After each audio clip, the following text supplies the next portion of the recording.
Ramsey here, and I'm from Studio Room 4. This is Go in 5 YouTube channel. On this channel, we learn how to do video editing, and in a previous tutorial, we've been learning a lot of editing, beginning how you have to get your editing started, things you have to go through, the process, the tools, and some other things. And today, we are still on it. If you haven't seen the rest of the video or the previous video, you have to do and make sure that you go back and watch the video so that you can catch up with us. And on today, we are still, on the skills, like the things that you need to be doing on your editing timeline. If you haven't subscribed to the channel, make sure you go below and subscribe, share, so that your friends who they are interested in video editing to also get opportunity to join us here. And leave your comment if you don't understand anything, or if you want to share with us the new skills. It's all welcome. Let's get to it. Today we're focusing on the timeline, and previously in the video we've been working on a lot of stuff, and today let's continue with things, but we'll focus, our much focus is going to be on the timeline. And this is the project that we worked on previously, how to arrange your footages on the timeline.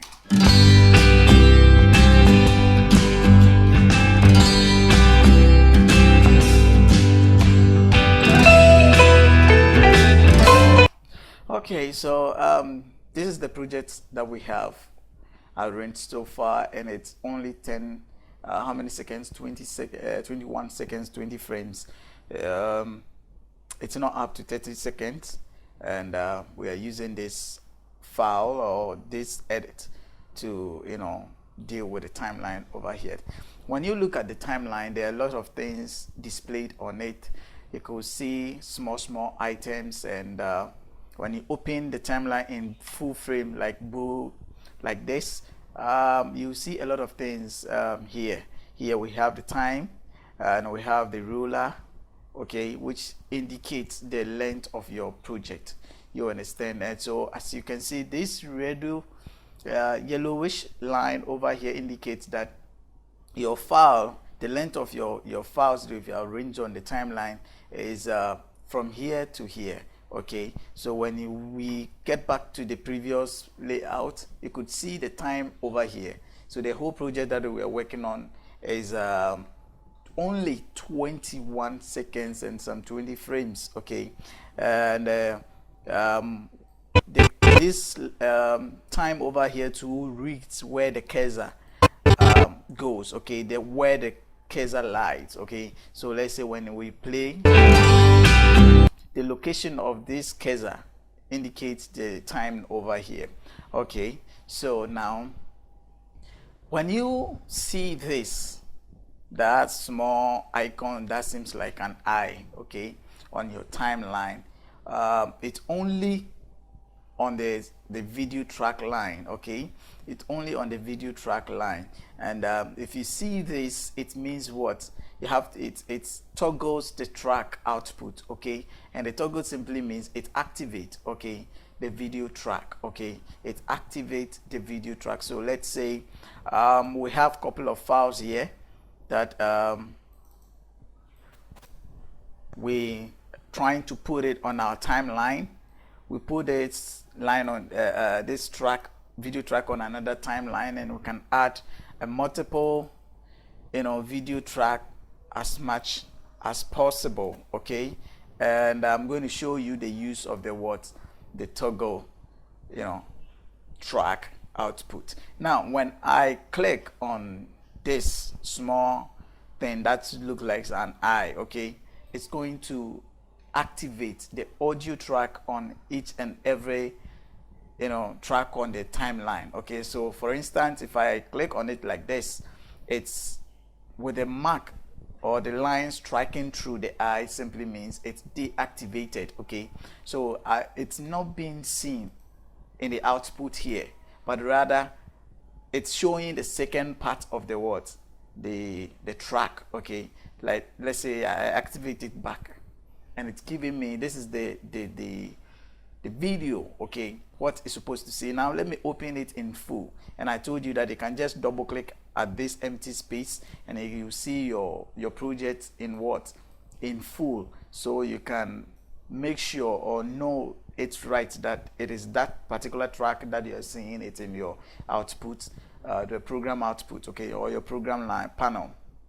And let's also, open this one up to also see the particular file or the audio track that we are working on. So in general, if we can drag this then up, okay, so that we can see the project that we are working on. Okay, so let's say we have this, okay, and when I deactivate this, is going to show me the video track 2. Okay, when I deactivate video track 2, it's going to show me the video track 1. When I deactivate the video track 1, it's going to show nothing because we've deactivated the audio track on the timeline. So we have to reactivate it back so that our visual will be seen in the output.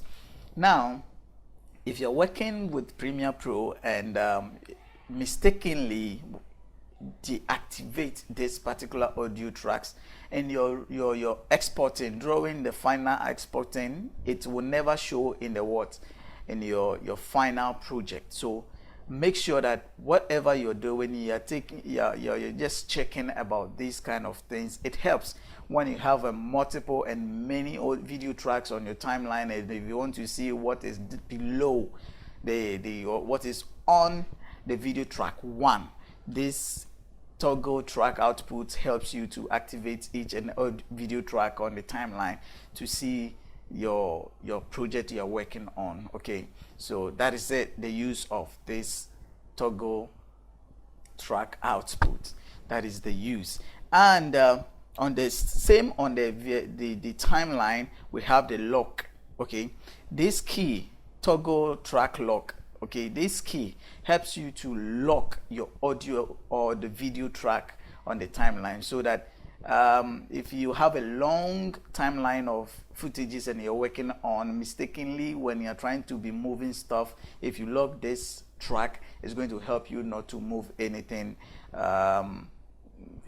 to mess your project up. For example, like this, if I lock this project, no matter what I do here, it doesn't affect my audio track or the video track. Okay, if I lock it here, it's the video track. Okay, and the same tool applies to the audio. It doesn't move the audio, but when I unlock it right now like this, I can move it, and anything that I do will affect the video track. So that is what you have to also put in mind. This key also is in the audio track same. Okay, it also have the same tools over there.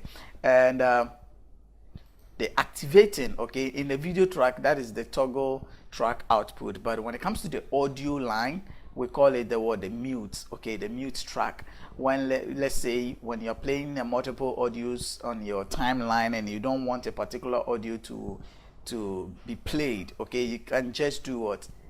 Click on the mute, and your audio is not going to play, but the video will play nicely, depending on the particular track that you activated the mute button, like this. So basically something is playing with no sound, but when I unmute the track, it's going to give me sound.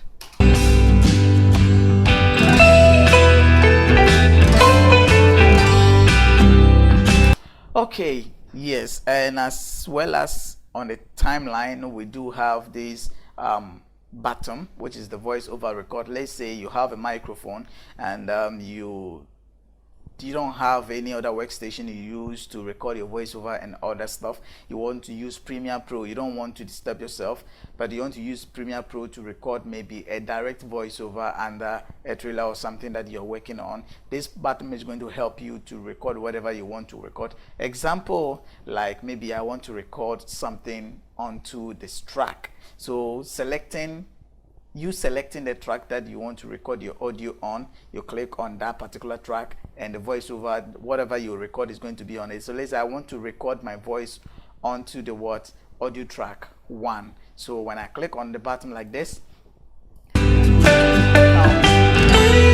hello, my name is Nana Kwesi here, and I'm recording to show you how you can record your voiceover in Premiere Pro. So when I pause it or stop playing, you can it has automatically recorded the voice on the timeline directly. That is when you want to do a voiceover and other things. Okay, so this button over here helps you to record a voice, an audio on your track, if that is what you want.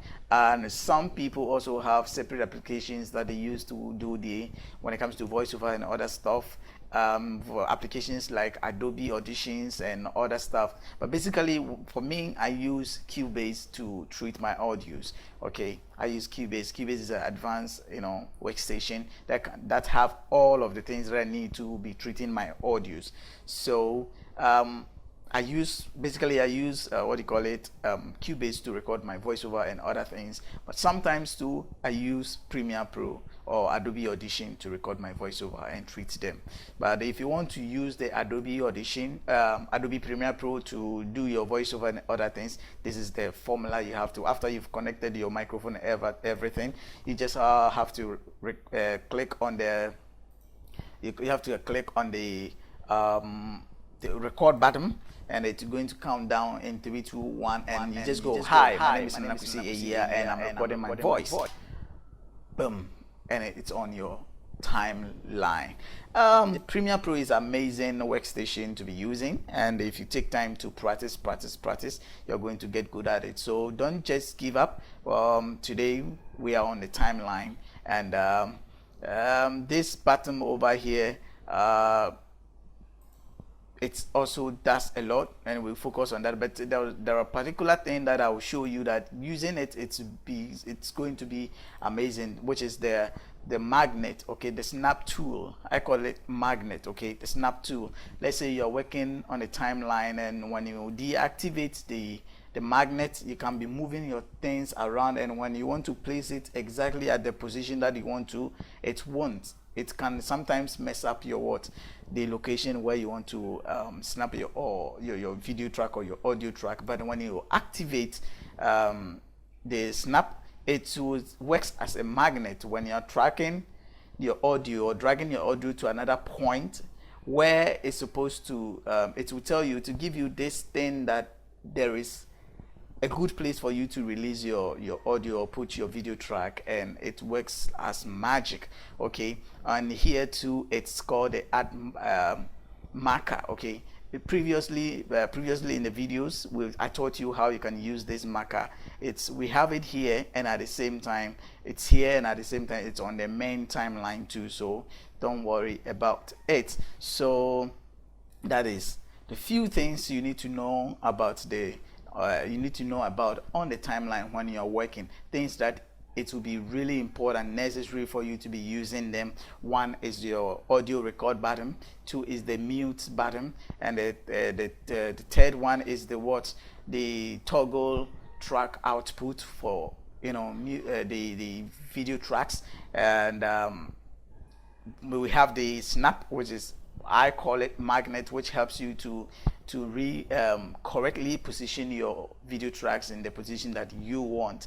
And that is a few things. Yeah, so far these are the main things that you need to be aware. But in times, take time and practice with the rest of the things that on your timeline. And there are tools over here that will be coming on it, which is, we have the clip keyframing, we have the track keyframing, we have the panel keyframing. Someday we'll be working or coming on that. So thank you very much for watching this video.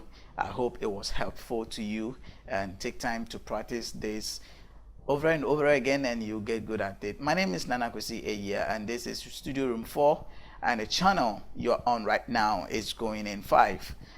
Simply learn how to do editing in 5 minutes. See you in the next video. Hey, if you haven't subscribed, make sure you subscribe. You click on the bell so that anytime we drop a new video like this, you'll be the first person to get it.